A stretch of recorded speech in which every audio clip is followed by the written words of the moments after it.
barulho desse motor.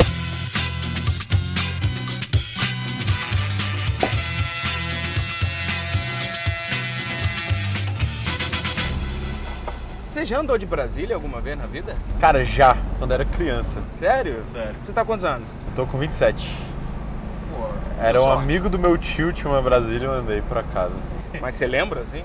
Cara, eu lembro, mas assim, não foi nada tão marcante, assim, foi tipo 10 minutos de um lugar pro outro, assim. Mas eu lembro de ter andado. Lembra nem do barulho e do cheiro? Assim. Não tanto. Agora tá sendo mais marcante. Você nasceu aqui também? Nasci. E qual a tua relação com a cidade? Cara, agora, ainda mais agora, vocês estão viajando pra caramba, estão rodando pra caramba. Como é que tem sido a relação com Brasília? Você acha que reforça, melhora um pouco? Tá sendo um ano bem, porque eu mudei pra São Paulo em fevereiro desse ano, né? Então isso também foi mais um fator, assim, de reentender a cidade, de como eu encaro ela, né? É engraçado que Brasília, e ainda mais sendo um artista daqui, rola até uma pressão, né? Tipo, essa pergunta sempre aparece. Banda de rock. Sempre é tipo, o que Brasília significa? Como é que é ser um artista de Brasília? O rock de Brasília? É até uma coisa que a gente, tipo, fica até sentindo um pouco, sinceramente, assim, eu fico até meio sem saber o que a galera espera até com essa resposta. Porque é o tipo de pergunta que eu sinto que é feita com expectativa do que você vai falar. E é horrível como artista, não tô reclamando da pergunta, lógico. Tô só sendo sincero, eu nunca respondi essa pergunta desse jeito. É estranho você responder uma pergunta sabendo que tem uma expectativa do que você tem que falar, tá ligado? É estranho. E aí, assim, depois de ter viajado o Brasil todo, ter sacado como é que as pessoas de outras cidades encaram esse sentimento de ser da cidade, de pertencimento. E eu comecei a sacar também por que o rock de Brasília é importante pra cá, por ter sido talvez a primeira identidade que nós tivemos como cidade, né? A primeira coisa cultural que Brasília produziu e exportou, né? Tipo, uma cidade que tem 60 anos. Uma cidade que até então, ainda hoje, mas até então era exclusivamente política. E aí sempre teve a coisa da arquitetura, né? E da peculiaridade de ter sido construída e da galera que veio pra cá nos anos 50 e tal. Mas como, né, depois que a Brasília foi inaugurada ali, rock foi a primeira coisa que foi exportada e ficou mainstream, assim, que colocou Brasília no mapa de alguma forma que não fosse nesse âmbito político e tudo mais. Não, e que não parou, né? Você tem a geração 80, total, depois geração 90, com Raimundos, Little Quail, que virou Autoramas, Nat Roots, um hiato. Sim. E aí agora, anos 10... teve o Móveis nos anos 2000, Móveis Coloniais de Acaju, mas eles ficaram meio sozinhos ali, talvez, né? Não sei. Eles foram... Talvez não tenha estourado tanto também quanto as duas gerações anteriores. Sim. O mercado já era muito diferente e tal. E aí veio a gente que também, assim, não sei o quanto a gente estourou, assim, por assim dizer, uns 3 anos atrás. Tem algumas bandas vindo junto e tem outros artistas, mas aí, né, desenvolvendo em cima disso que a gente tá falando, eu até fico olhando para artistas de outros nichos aqui de Brasília, que são absurdamente... Não, eu digo assim, do chorinho, da MPB, até do eletrônico, assim, que acabam não sendo tão valorizados quanto poderiam, né? Enfim. Essa é do Alok que... O Alok ninguém nem lembra que é de Brasília, né? Tipo, até eu esqueço, assim. Eu não cheguei a conhecer ele, assim, mas será que as pessoas perguntam pra ele desse tanto sobre Brasília? Quando ele andar aqui, eu vou perguntar. Você vai perguntar. Com certeza eu vou perguntar. E realmente, cara, se a gente for parar a pensar, Hamilton de Holanda, acho que é o grande nome da música instrumental do mundo. O Alok de música eletrônica, o rock de Brasília aqui dentro e tudo mais. Porém, o rock acaba, né, chamando a atenção muito pela geração 80. Mas hoje, cara, como é que é isso? Todo ano sai a lista das músicas mais bem tocadas, mais tocadas nas rádios. Eu acho que de uns 3 anos pra cá não tem nenhuma banda de rock. Tipo, nenhuma. Quando tem rock é tipo Imagine Dragons, né? Tipo... Não, ou então quando tem rock é a balada da banda de rock, assim, é o pop da banda de rock. Sim. Como é que você vê isso, cara? Como é que vocês se encaixam nessa história? Cara, é bem complexo. Tem a visão pragmática de como o mercado funciona, que dá pra eu falar um pouco, mas também tem a visão otimista, mais superficial, assim, mas que também é bem válida, que é, tipo, por um lado, tipo, a galera super valoriza isso demais, assim, porque primeiro você tem que encarar do que é rock, assim, né? Porque a galera tem uma visão limitada de rock, às vezes, né? Pra mim, sei lá, os 2 CDs da Elza Soares é rock, sacou? Também, né? É rock. sei lá, metá pra mim é rock, sacou? Mas uma visão ampla, sacou? Rock é até tá na atitude, né? Tá na sua postura, e porra, né? Tá nos detalhes dos arranjos até da emoção em si do que a música passa, né? Tanto nas letras como no instrumental. Então assim, se você tem a visão limitada de rock, que rock é tipo só isso que o Scalene toca, rock é Raimundos, rock é tipo Sepultura, que, né? Rock metal. Sim, se você tem uma visão mais ampla do que é rock, essa preocupação do que tá no mainstream e tal, desanuvia um pouco. Especificamente rádio, cara, não importa muito, assim, sabe? Tipo, o que toca no Spotify até, e nos players é até mais importante às vezes do que o que toca no rádio. E falando das especificidades que eu comentei, tipo, você precisa de muito dinheiro para investir em rádio.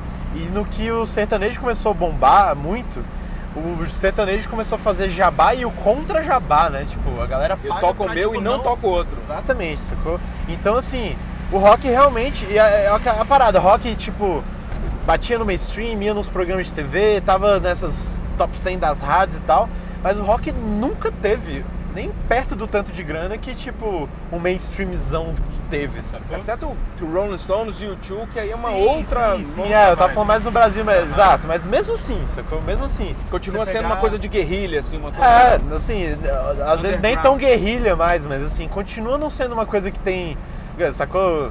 Sei lá, mesmo no auge dos auges, né, do rock do Brasil, a galera não tinha grana pra competir com sertanejo, que seja.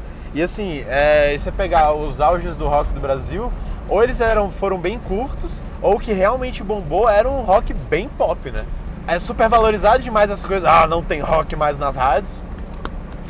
Eu pergunto isso já perguntei pra representantes de várias gerações que já andaram aqui. Uma coisa que a gente vê muito no sertanejo, no pagode, samba, que existe uma troca muito grande de uma banda, uma dupla, um cantor canta a música do outro no show, lança o outro e tá sempre fazendo realmente isso, assim. Tanto que você, pra quem não é exatamente do meio, pra mim, por exemplo, é muito difícil saber que música é de quem, porque todo mundo canta música de todo mundo. Isso é legal. No rock, eu já ouvi muita gente falando que todo mundo é amigo, mas rola uma competiçãozinha do tipo, pô, o cara tá lá... Essa competição rola em todos os nichos, ou né? então até uma competição de estilo, assim, a galera do metal não curte a galera mais indie, mais alternativo, mais isso, e que muitas vezes no palco também não tem muito essa troca, né? Cara, tem duas coisas sobre isso. Uma é uma cabeça fechada mesmo que rola, né? O rock ficou conservador, isso é outro papo extenso também pra se ter. O rock ficou conservador, o rock é meio cabeça fechada. Essa coisa da competição, assim... existe, mas existe em qualquer nicho. Uma coisa que a minha geração sente falta é do respaldo que seria interessante de ter de outras gerações. Mas eu também culpo, né? Não precisa falar em culpa, né? É uma palavra, um sentimento muito pesado para se colocar, mas a nossa geração também, para batalhar para chegar onde a gente chegou, tem que... A gente precisou de uma certa raiva até pra ter um rompimento com a... Então é dos dois lados, assim. São as gerações passadas, tipo, não dando respaldo pra gente, a gente, tipo, querendo romper com o que eles fizeram pra, tipo, superar, sacou? Então, assim, tem uma competição, um nível de competição que é até necessário e saudável ter, sacou? Mas, de fato, ele extrapola, mas isso não é uma coisa de pontuar o roqueiro é babaca e competitivo e quer foder o outro. Isso tem em todos os nichos e não é tão marcante assim no rock, não é maior do que nas outras áreas, sacou? Não vejo isso. E eu acho que tem uma preocupação artística no rock muito grande. O roqueiro, né, as bandas de rock, de rock, né, no sentido extenso que eu tava falando, se leva muito a sério. Até demais. É uma coisa até que eu tô tentando repensar, assim, e tô aqui falando super sério com você, mas assim, as bandas se levam muito a sério, então assim... Você acha que perdeu um pouco da diversão? Tudo que a gente faz, perdeu. Eu acho que sim. Tudo que a gente faz é meio que pensado demais, o que as pessoas... Até se preocupando até, às vezes, demais o que as pessoas vão achar e tal. E essa parada de tocar outras bandas, a gente até faz. A gente já tocou Super Combo toca Medula direto. Mas existe uma preocupação artística, então assim... Quando a gente pensa no nosso show, tem todo um enredo do que a gente quer passar, a história que a gente quer passar, sacou? A gente não toca muito outras bandas porque a gente é snob. É só porque, pô, a gente quer tocar as nossas músicas, tá ligado? Pô, a gente foi no Superstar e só tocou música nossa. Nem no Superstar a gente quis tocar cover. E bateu o pé e teve briga com a produção do programa que não ia tocar cover e conseguiu não tocar. Foi a única banda em 3 temporadas que conseguiu não tocar cover. Sacou? Então não é só tipo, as bandas não tocam uma outra porque a galera não tem nada a ver com ser snob. É só porque as bandas gostam de tocar as próprias músicas, tá ligado? Eu acho que nessa preocupação artística também cai um pouco aquele assunto da rádio. A minha geração do rock, o rock, né, bem no sentido amplo do rock, a gente, não gosta de ficar abrindo mão do lado artístico das coisas. E pra você tocar na rádio, você precisa ter isso. O sertanejo, sem nenhuma crítica, assim, né? De verdade, sem nenhum julgamento. Pode até ser uma crítica, mas não um julgamento.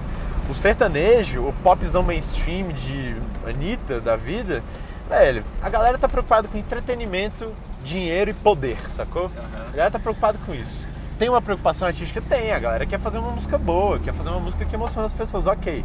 Mas o nível de preocupação artística que essa galera tem com que o meio independente, até a MPB tem, até tipo outras vertentes tem, é muito maior, tá ligado? Então assim, pra galera que conhece Scalene aí, vou dar um exemplo de músicas nossas, mas quando a gente lançou o DVD a gente queria uma música que fosse radiofônica, pra investir. Velho, a gente alinhou várias com tipo produtor de rádio. Velho, a gente conseguiu uma que foi Entrelaços e assim, com galera pedindo pra diminuir batera, pra tipo mudar arranjo. A gente, bateu o pé de não mudar certas coisas. Uma rádio não aceitou se a gente não diminuísse a batera. Outras duas aceitaram, a música tocou na rádio. O retorno do investimento é bem relativo, o custo-benefício é meio foda. Tem uma história que ilustra bem esse processo e eu esqueci de contar. Que é, em 2015, nós fomos trabalhar a música Surreal no rádio. Pediram pra baixar bateria e guitarra. E aí, a gente foi lá pro estúdio, tipo, puta que pariu. Baixou a bateria e a guitarra e ficou muito frustrado com o resultado disso, assim. Ficou, E aí falou, vamos baixar muito pouco, um pouquinho, assim, mesmo. E vamos mandar, ver se cola. Não colou muito. O cara realmente falou e virou e falou, então, baixa um pouquinho mais aí. A voz tem que aparecer mais, enfim, enquanto a voz não tá, tipo, na cara, os caras não ficam satisfeitos, sei lá. E de novo no estúdio, ajustar, fazer uma outra mix pra rádio, e a gente, no fundo, não queria, né? E aí, eu fui no arquivo, tava lá, Surreal Mix Rádio. Eu falei, velho, quer saber? Fui lá, editei o nome do arquivo e botei Surreal Mix Rádio 2. Botei um 2 no final. E só mandei de novo no e-mail pro diretor da rádio. Aí o cara me responde de e-mail falando, massa, agora foi, galera. A música tá bonita pra tocar na rádio. Magnetite mesmo, que é o nosso CD ano passado, a gente falou, velho, foda-se. A gente vai apresentar a música pra rádio, se não tiver radiofônico, foda-se. Isso não só na música, né? Você pegar o YouTube, por exemplo, você tem um monte de artista. O cinema tá sofrendo muito. O cara tem 20 milhões, 100 milhões de visualizações, você tem toda uma galera que fala, porra, mas eu nunca ouvi falar. Pra show. E não converte público pra show.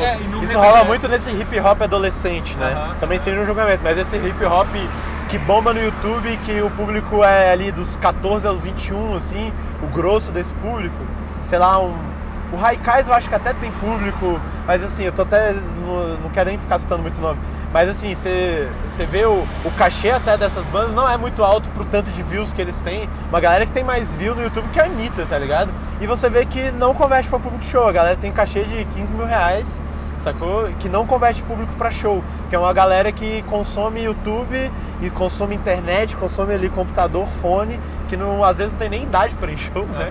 E não converte público, que é uma das bizarrices do mercado de hoje em dia, assim. Qual o maior show que vocês já fizeram?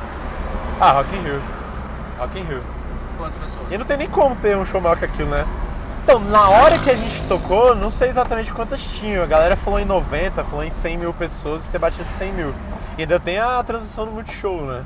Que aí são milhões, né? A transição do Multishow do Rock in Rio, eu acho que bate 10 milhões. E o show mais vazio? Difícil, velho. Teve alguns, né? Aqui em Brasília a gente teve vários shows vazios. Show pra 10, show pra 15 pessoas. Fora de Brasília, o nosso pior show, o show mais vazio... Não, eu acho que foi Piracicaba. Não sei por que esse show foi tão vazio, a gente já voltou pra Piracicaba com mais gente. Vai tocar no festival de Piracicaba agora, que a gente é headliner. Mas esse show em Piracicaba tinha tipo 40 pessoas, assim. É difícil, isso, né? já depois do programa? Já depois do programa ainda. A gente não entendeu, assim, a gente chegou lá, então você vai ter 40 pessoas, a gente... Mas tocaram. Tocando, lógico. E aí, assim, é difícil saber, né? A casa de show era afastada da cidade, a gente não sabe o quanto o contratante divulgou bem o show ou não, tá ligado? São muitos fatores para um evento virar, né? E que fogem do nosso controle quando nós somos artistas contratados. Então, assim, ainda rola vários shows que dão 150 pessoas e tal. E é isso, assim, aí quando rola um show assim, a gente, beleza, esse show na cidade deu errado, a gente deixa anotadinho. Quando a gente vai marcar outro show na cidade, a gente é contratado, a gente lembra e saca, velho, aí a gente acompanha. Velho, o que tá rolando? Quando é que você vai divulgar esse show? Qual que é a estratégia de divulgação? Beleza, a gente vai investir uma grana de patrocínio de Facebook e o caramba, pra garantir que o evento vai ser lançado, já vai bombar, já vai vender os ingressos, sacou? Então, assim, vocês a gente tenta, a gente tem que fazer isso. Então mas assim, em Brasília, quando a gente começou, a gente fez vários shows pra 10, pra 15 pessoas e de boa. Já aconteceu de algum site encher o saco de vocês, seja por qualquer motivo? Cara, não muito. O meu irmão, quando terminou o namoro, na época do programa 2015, saiu nas coisas, mas foi só notícia de fofoca mesmo. A gente tava muito em evidência, né? Hoje em dia, se a gente termina um namoro, talvez se eu terminar o namoro com a Titi, né, que é figura pública também, aí deve sair alguma coisa. Mas aí também é só essas notícias bobas de termina o namoro. Aí rolou uma vez um jornal de Maringá que, tipo, fez perguntas pra mim querendo alfinetar e soltou a matéria mudando as perguntas que ele fez, assim. Ele não mudou as minhas respostas, mas mudou as perguntas dele pra disfarçar, né? Tipo, sacou? Sei lá, pra evitar um processo, sei lá. Tipo, a gente foi legal, ele que foi esquisito. E aí, caralho, como é que vai? Teve alguma coisa que ele perguntou. Velho, ele perguntou alguma coisa e aí eu critiquei o Metallica, tá ligado? Que ele perguntou uma coisa que tinha saído umas notícias do James Hetfield e tal. Aí virou manchete da matéria. Que merda. Tomasa Scalene critica bandas tradicionais como Metallica e tudo não sei o quê. O quê, velho? Tu que perguntou o que eu achava do James Hetfield ter postado uma foto com um leão que ele matou. Aí eu falei, porra, paia pra caralho, tá ligado? E aí ele colocou isso na manchete e mudou a pergunta, tá ligado? Colocando que, sei lá, agora não lembro, foi 2016 isso. Foi a única vez, assim, a gente nunca teve muito problema, não. Você como produtor, você tá à frente do Coma, né? Do Festival Coma, que, cara, é um dos maiores festivais do Brasil hoje em dia. Independente sim. Mais de 40 atrações. Cara, então, acabou que esse ano tem mais de 60, né? Que a gente inventou a tenda eletrônica esse ano. A gente reduziu o tanto de bandas nos palcos, porque tava começando muito cedo o festival. Tava começando meio-dia, agora começa às 3. Só que a gente abriu um 5º palco, né? Então acabou que tem mais de 60 atrações esse ano. Caraca. E tem uma coisa no site do Coma que eu achei espetacular. Lá no final, lá embaixo tem respeita as minas. Tipo, não é não. E tipo, corpo é delas e tal. Isso é uma bandeira mesmo? Coma, porra, é totalmente alinhado nisso, né? É um line-up super diverso. Que a gente, né, tanto de simplesmente artistas que a gente quer dar a vitrine, que o festival hoje tem uma importância de ser vitrine muito grande, né? A gente tava falando de rádio e tal. Hoje, pro mercado independente, não tem vitrine mais, né? Você não tem MTV. O Multishow também opera muito no mainstream ali. Programas da Globo hoje em dia, nem artistas que são da Som Livre, que é uma gravadora da Globo, que nem os artistas da Globo, né, inclusive o Scalene, que é assinado com a Som Livre, consegue ir na Globo mais direito. Então, assim, acaba que os festivais são meio que o último reduto, não quero ser dramático demais, mas eles têm uma importante vitrine muito grande. E os festivais independentes, do Sol, Bananada, Contato, se rasgam, né, fico com vontade de listar todos aqui, em Brasília e Porão do Rock, eles têm essa consciência, assim, sabem da importância que é você colocar artistas que às vezes a galera não conhece tanto, que às vezes não vai levar tanto público, mas que é quase que uma obrigação desses festivais de colocar pra galera conhecer, sacou? E você, desde a comunicação do festival antes, dá uma ênfase nessa galera quase tão grande quanto você dá nos headliners, sem também abrir mão da necessidade que os festivais têm de levar público, né? E focar nos headliners. Então, assim, é um line-up super diverso, que a gente tem bastante orgulho, assim. Ele tem uma linha lógica, assim, tanto de musical, sabe? Quanto de né, pensamento, por assim dizer, de consciência. Então, assim, tem de banda de rock a hip hop, a eletrônico, artistas que são do meio independente ou já assinados, mas que se importam muito com o lado artístico da coisa, que se importam com o lado social da coisa. E a gente tem muito orgulho do line-up, assim, e você falou do respeito às minas e tal, e a gente viu que a galera se sente muita vontade no festival, tanto o público quanto os artistas. Uma das coisas que eu mais fiquei feliz foi feedbacks. O feedback, um dos mais legais que eu tive foi da galera do Francisco Alombre, que eles ficaram, no domingo do ano passado, eles ficaram emocionados de chorar, assim, do tanto que foi massa. E da Larissa, da banda Ventre, que deu um feedback maravilhoso, assim, de tipo, do tanto que foi foda. E o Coma tem a parte da conferência, e aí os artistas participam da conferência, os produtores, a galera do meio cultural, todos participam das conferências, alinhado ideologicamente e com sacadas do lado administrativo da coisa do mercado com o que tá rolando no festival. Então, assim, adentrar um universo ali durante um fim de semana para todo mundo sair melhor do que entrou, sacou? O público e galera do mercado, sair de lá inspirado, sair de lá uma pessoa melhor do que entrou, assim, e a gente está conseguindo atingir esse objetivo. Então, no Coma, a gente tenta, acontece naturalmente, a gente tenta fazer a nossa parte para que estejamos aliados e fortalecendo, não só fomentando a cultura e o meio independente, mas todos esses princípios que envolvem essa cultura, sabe? Ainda a coisa mais legal ainda é subir no palco e tocar com seus amigos? Cara, Ou já virou trabalho? Assim? Às vezes vira trabalho. A galera nunca vai saber que shows que eu faço querendo morrer de vontade de estar em casa. E assim, às vezes a gente tá cansado, mas se também a gente fica um mês sem fazer show, aí já fica meio bolado, assim, começa a dar um vazio, assim, você não sabe de onde é que tá vindo. Caralho, tá sentindo falta de alguma coisa, e você, tá. Pô, tem tempo que não faz show, né? Tem, então se vou participar isso. E já teve briga homérica da banda, assim? Já deu tempo de brigar, tipo, Belém? Cara, eu e meu irmão, a gente teve 2 brigas muito sérias. Mas assim, briga... É porque irmão acaba envolvendo família. É isso que eu ia falar. É uma coisa mais visceral. Vocês brigaram por causa de casa ou por causa... Não, então, fala que briga de família, né, em geral, nunca é só sobre uma coisa, né? A briga surge por um motivo, aí de repente 10 estão envolvendo e depois de 3 horas você entende a raiz da questão, o motivo real do que você está brigando. Uma vez você pegou o meu Doritos. Exatamente. Eu nunca esqueci. Pô, só eu ligo pra mãe quando a gente tá na estrada, sabe? Essas paradas. Aí acaba misturando um pouco. É muito engraçado quando às vezes rola discussões. Aí eu e meu irmão a gente fica brigando 10 minutos, a gente olha pro Lucão e pro Macaco, eles estão tipo... Ai, caralho, tá ligado? Uma vez eu encontrei sua mãe no...